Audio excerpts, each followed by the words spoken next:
this is a warning for anyone who has a bank account with a major bank starting with the letter W. I don't want to say the name in case they maybe come down and debank me or something, even though I'm not with them. But this is the story.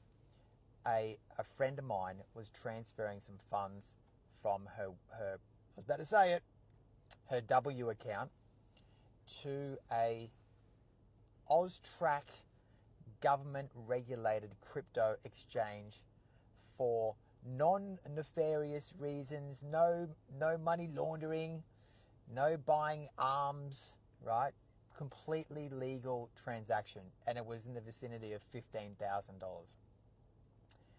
Within seconds, her entire bank account, like all of her bank accounts, not just the one, her entire bank account setup was frozen. And there was no phone call, nothing. She gets on the phone to the bank W, and hey, what's going on? You frozen my accounts. Oh well, we think this could be fraud or a scam. It's got all the hallmarks, and we're just going to have to. We'll just leave it with us. We'll get back to you in 24 hours. 24 hours passed. They didn't get back to her. She rang them again. Give them another 2 days. 2 days passes. So this goes on for a week. Okay, imagine having a week of your bank accounts frozen. So then she ends up going into to a branch and sits down with a really, really good guy who was working for the W bank, and he gets on the phone to the fraud squad or whatever it is, right? And says, look, I've got the client here in front of me.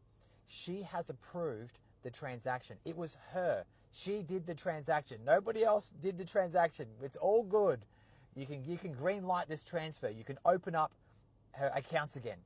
And it took them an hour of them debating with this person on the end of the line as to whether they were going to unfreeze her bank accounts. Now, what happened then was, through the persistence and dedication, and we must thank the employee of the W Bank who was in the branch, because he really went in to bat for the customer, the accounts were unfrozen. Okay, now the transfer ultimately didn't go through to the exchange, but this just goes to show that the powers that these banks have is completely over the top.